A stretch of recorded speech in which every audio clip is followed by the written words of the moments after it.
শ্রীকৃষ্ণ বলেন, আমি এসেছি তোমার কাছে কিছু বলার জন্য। কাঁদো কেন দিনগুলোকে দেখে? দিন আসে শেখানোর জন্য। ভেবে দেখো তো, তুমি যদি না ডাকতে তাহলে আমি তোমার কাছে কি করে আসতাম? আর এই দুঃখই হলো সব কিছু। যদি এটা না হতো তাহলে সুখের অনুভূতিগুলো কি করে হতো? আর কি সুখ দেব তোমাকে?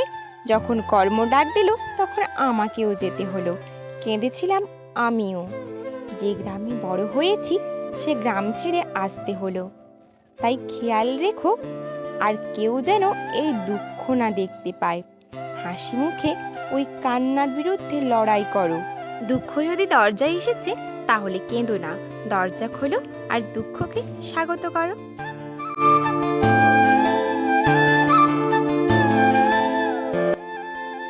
তাই বন্ধুরা, কর্ম করতে হবে। কর্ম না করলে ভগবানও আসবে না তোমার কাছে। ভালো হোক বা খারাপ, ভালো কর্ম করলে সুখের দেখা মিলবে, খারাপ কর্ম করলে দুঃখের দেখা মিলবে, তাই না? তাই ভালো কর্ম করে যাও, সুখ একদিন নিশ্চয়ই আসবে। নমস্কার আমার প্রিয় বন্ধুরা, কি অবস্থা, কেমন আছো তোমরা সবাই? আশা করছি যে যেখানেই আছো সকলে ভালো আছো এবং সুস্থ আছো। মেদিনীপুরের এই ছোট্ট গ্রাম থেকে আমি মৌ, আমার চ্যানেল অভিনব ক্রিয়েশনে তোমাদের সকলকে জানাই আবারও একবার অনেক অনেক স্বাগত, অনেক অনেক ভালোবাসা। আর দেখো বন্ধুরা, আজকের ব্লগটা আমি শুরু করলাম ভোর 5টা থেকে। তো সকালে তোমরা দেখতেই পেরেছি, ছড়া মাদুলি দিয়ে নিয়েছি সকাল সকালে উঠে। তারপর দেখো শঙ্করটা বাজিয়ে দিয়েছি আর বাসি ঘরটা ঝাড় দিয়ে এখন লেপে নিচ্ছি ঘরটা। তো সবার কাছে অনুরোধ রইল আমার ব্লগটা পুরোটা না স্কিপ করে দেখার জন্য। তো দেখো, কিছুদিনে আমি ভিডিও দিতে পারি না, আজকে প্রায় 2-4 দিন 5 দিন মতো হলো আমি ভিডিও দিচ্ছি না। প্রথম কারণ হলো আমার মনটা একেবারেই ভালো ছিল না, আর আরেকটাও কারণ ছিল যে আমি তার জন্য বাবার বাড়ি কিছুদিন ঘুরতে গেছিলাম। কিছুদিন নয়, তো 2 দিন মতো গেছিলাম। তার আগে থেকেই কিন্তু আমি ভিডিও দিচ্ছি না। তো দিচ্ছি না, মনটাও খারাপ ছিল। তারপরে রিচার্জও শেষ হয়ে গেছিলো। রিচার্জ যদিও 2 দিন ছিল, তো মনটা খারাপ থাকার কারণে আর এডিট করা হয়নি আর ভিডিও দেওয়া হয়নি। তারপরে যে রিচার্জ করব, তো দেখছি ভিডিওগুলোতে তেমন করে না ভিউ আসছে না, তো সেজন্য মনটা একটু খারাপও ছিল। আর কি বলো তো, রিচার্জ করতে গেলে এখন 150 টাকার নিচে কিন্তু কোনো রিচার্জ নেই। তো আমাদের যেহেতু ভিডিও আপলোড দিতে হয়, একটু বেশি টাকা রিচার্জ কিন্তু করতে হয়, তাই না বলো? কিন্তু এই যে আমাদের গরিব সংসার রয়েছে, তো তার জন্য হাজব্যান্ড তো কিছুদিন ডিউটি মিস হয়ে গেছিলো। তো বিভিন্ন কারণ, ভোটের কারণের জন্য এদিক ওদিক করে কিন্তু কয়েকটা ডিউটি মিস হয়ে গেল। তো হাতে কিন্তু পয়সা কড়ি একদম ছিল না। হাজব্যান্ড যে টাকা রোজগার করে সেটাকে কিন্তু আমাদের সংসারটা কোনো মতে চলে। তো সংসার চালাতেই আমরা হিমশিম খেয়ে যাই। তো আমি একটা টেলার মেশিন ছিল, আমি টেলার মেশিনে কাজ করতাম। তো সেই টেলার মেশিনটা না 4-5 মাস হলো খারাপ হয়ে গেছে। তো ভালো একটা মিস্ত্রি মানে দিয়েছি ঠিক করতে, কিন্তু সেখানেও না ভালো করে ঠিক করছে না। তো একবার নিয়ে এলাম ঠিক করে, আবার খারাপ হয়ে গেল, আবার দিয়ে গেলাম। তো সেটা থেকে আমার যেটুকু রোজগার হতো, আমার মোটামুটি হাত খরচটা চলে যেত। আমার ফোনের রিচার্জ বলো, কোনো আদার্স খরচা বলো, সেটাতেই চলে যেত। কিন্তু মানে এখন কিন্তু সেই হাত খরচটা পারছি না। কিন্তু আমি বলবো না যে আমার মানে হাজব্যান্ড মানে আমার ফোন রিচার্জ করে দেয় না। আমার ফোন রিচার্জ কিন্তু শেষ হয়ে গেলেই প্রায় করে দেয়। কিন্তু বুঝতেই তো পারো, মানে ওভাবে সংসারে কখনো কখনো টান থাকে, তো তার জন্য একটু সমস্যা হয়। তো মনটা ভীষণই খারাপ। আর আমার একটা সোনার গহনা কিন্তু মানে হাত থেকে পড়ে মানে একটু মানে ড্যামেজ টাইপের হয়ে গেল, তার জন্য আরও মনটা খারাপ ছিল। তো যাই হোক বন্ধুরা, বাদ দাও ওসব কথা। তোমরা হয়তো আমার দুঃখের কাহিনী শুনতে শুনতে বোর হয়ে যাচ্ছ, তাই না? তো যাই হোক, দেখো রিচার্জ এখন করে নিয়েছি আর এখন প্রায় চেষ্টা করব ভিডিও দেওয়ার জন্য। তো বাবা আজকে আমাদের বাড়িতে আসবে রামের ষষ্ঠীর ডাক দিতে। বাবা আর মাকে দুজনাকে আজকে নেমন্তন্ন করা হয়েছে। তো বাবা আর নেমন্তন্ন করতে বলতে ওরাই আসবে। তো বাবা আসবে বলেছি মাকেও নিয়ে আসতে। তো দেখো, কিছু বাজার আনলো আমার বড়মশাই গিয়ে। তো ডিউটি থেকে এসে যে কিছু টাকা পেয়েছিল, তো বললাম কি বাজার করে নিয়ে আসো। তো দেখো এখানে মাসের কিছু বাজার রয়েছে। তো মাসের আমি বাজার একসাথে করতে পারি না। তো বুঝতে পারো যে অভাবের সংসারে যেটুকু কম কম করে মানে সাশ্রয় করে যেটুকু করা যায় সেটুকুই করছি। তো কিছু কিছু জিনিস প্রায় এখানে 15 দিনের জিনিস আছে। তো দেখো আলু পেঁয়াজ যা দাম বেড়েছে, তো মানে এগুলো মানে খাবে কি করে, গরিব সংসারের লোকেরা খাবে কি করে, সংসারটা টানবে কি করে? তো যাই হোক, খেতে হবে, তার জন্য দেখো কিছু মানে আলু পেঁয়াজ আর এই যে বিস্কুট, সার্পের গুঁড়ি, সাবান, শ্যাম্পু, তারপরে লঙ্কা, তেল, মাসের পুরো তেলটা আমি কিন্তু নিয়ে নিয়েছিলাম, আমাদের 3.5 কিলো 4 কিলো তেল লাগে, তো নিয়ে নিয়েছি 2 সাদা তেলের প্যাকেট আর একটা সর্ষের তেলের বোতল। তো একটা মানে রয়েছে আমাদের ঘরে কিছুটা রান্না হচ্ছে, তো ওই 700-800 মতো সাদা তেল রয়েছে। তো সাদা তেলেই বেশি রান্নাটা করা হয়, সর্ষের তেলে মানে ওই টুকটাক রান্না করা হয়, নাহলে সাদা তেলেই করা হয়। তো দেখো বন্ধুরা, সবগুলো মানে বাজার নিয়ে এসে লিস্ট অনুযায়ী দেখো মিলিয়ে টিলিয়ে নিচ্ছে, তো কিছু বাকি না থেকে গেল। তো সাধ্যের মধ্যে যদি এইটুকু বাজার করা যায় তো সেটুকু করা হয়েছে, তো টুকটাক লাগলে মাঝে মধ্যে কিনে নিয়ে আসা হবে। তো সামনেই যেহেতু মুদিখানার দোকান রয়েছে, তো তারপর দেখো সবগুলোকে আমি একটা এই যে মিটশেলফের মধ্যে গুছিয়ে রেখে দিচ্ছি।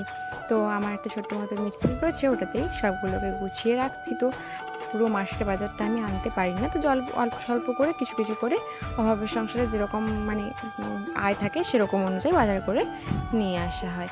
তো তারপরে দেখো আনাজপাতি কুটতে বসে গেছি, কিছু ভাজা হবে। তো এই যে আলু ভাজা, কুঁদরি ভাজা, বেগুন ভাজা করব, আর হচ্ছে একটু চিংড়ি মাছ আছে, ওটা পটল চিংড়ি করব, আর মাংস হবে, মুরগির মাংস। তো দেখো এখন রান্না করতে বসে গেছি। তো প্রথমেই আমি চিংড়ি মাছটা ভেজে তুলে রাখবো, তারপরে কিন্তু ভাজাভুজিগুলো করে নেব। আর আজকে এতটা মানে দেরি হয়ে গেছে, তো কী করতে করতে জানি না, একটু মানে জানতাম না যে বাবারা প্রথম থেকে আসছে বলে। তো তার জন্য মানে বাবা একটু দেরি করেই ফোনটা করেছে, আর সব কিছু জোগাড় যন্ত্র করে আসতে আর একটু দেরি হয়ে গেছে। তো তার জন্য দেখো সব কিছু জোগাড় যন্ত্র করে এখন হচ্ছে রান্নাটা চাপালাম। তো ভাজাভুজি করে সব কিছু রান্না বান্না করে তোমাদের কিন্তু সব কিছু দেখানোর সময় আমার হয়নি। তো দেখো লাস্টে আমি যে থালাটা সাজিয়েছিলাম ওটা তোমাদেরকে দেখিয়ে দিলাম। তো তারপর দেখো এই যে ব্যাগটা খুলছি, বাবা মা এই যে নিয়ে এসছে মিষ্টি, আম, লিচু, আর হচ্ছে একটা বিস্কুট প্যাকেট। তো হরলিক্স বিস্কুট বাবাই খায়, তো ওটা এনেছে। তো দেখো মানে খেতে দিয়ে আমি এটা মানে খুললাম। তো দেখো মানে মিষ্টিটা দেবো বলে, মিষ্টি আর আম একটু মানে শেষ পাতে কেটে দেবো বলে, তা দেখলাম যে ব্যাগে এইসব রয়েছে, তো বের করলাম। আর দেখো আমটা ধুয়ে কাটবো আর মিষ্টি সবাইকে দেবো শেষ পাতে, তো তার জন্য এটা করে নিচ্ছি।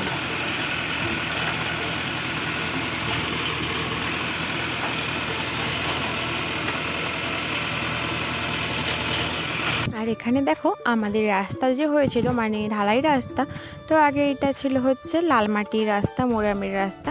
তো এই যে রিসেন্ট কিছুদিন হলো 2 মাস মতো এই যে ঢালাই হয়েছে রাস্তাটা। তো দুদিকে দেখো মানে খুব বড় বড় মানে গর্ত টাইপের রয়েছে, তো ওগুলো দেখো মাটি দিয়ে ভরানো হচ্ছে। তো সাইড থেকে কিছু মাটি তুলে এই যে জেসিবি গাড়ি এনেছে, তো এই দিয়ে হচ্ছে মানে সাইডগুলো ভরানো হচ্ছে।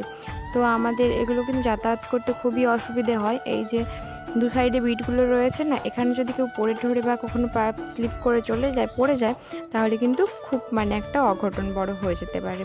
তার জন্যে মাটিটা দেওয়া হচ্ছে, তবুও মানে কিছুটা বাকি থেকে গেল, আমাদের আগের দিকটা কিন্তু বাকি থেকে গেছে এই দিকটাতে।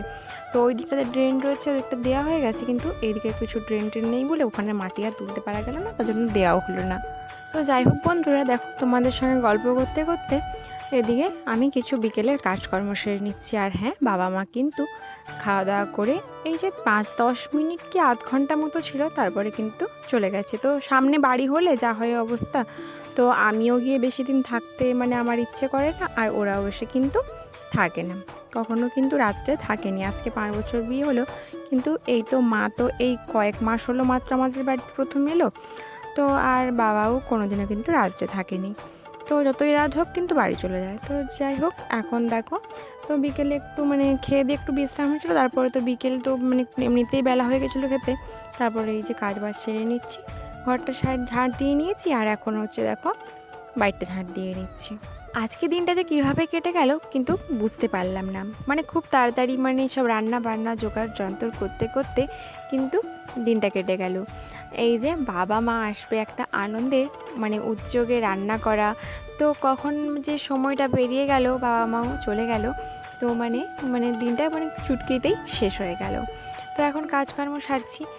আর দেখো বন্ধুরা, একটা কথা যেটা না বললেই নয়, কী বলতো, মানে কয়েকদিন ভিডিও দিতে পারিনি, যেমন মন খারাপ আর রিচার্জ মানে এইসব কিছু সমস্যা রয়েছে, আর কিছু না ভালো লাগাও রয়েছে জানো তো। আমি তো মানে কারোর ফোন থেকে ওয়াইফাই নিয়ে যখন মানে ফোনটা খুলি, তো তো তখন দেখি যে অনেকেই মানে অনেক কমেন্ট করে যে তুমি ভিডিও দিচ্ছ না কেন দিদি, দেরি হচ্ছে কেন, তোমার কি শরীর খারাপ, মানে অনেক ইত্যাদি কমেন্ট আসছে যে কেন ভিডিও দিতে পারছি না, করছি না ইত্যাদি। তো এই যে খবর নিচ্ছে, এই যে মানে একটা মানে এটা কতটা যে ভালো লাগা সেটা কিন্তু আমি বলে বোঝাতে পারবো না। তো মানে এটা একটা মানে ভালো লাগার বিষয়। এই কদিনেই তোমাদের মানে মনের একটা কোথাও জায়গা করতে পেরেছি, যে কারো যেই 2-4 জনের মনে একটা জায়গা করতে পেরেছি। তো এটা না কতটা ভালো লাগা সেটা আমি মানে ভাষায় প্রকাশ করতে পারবো না।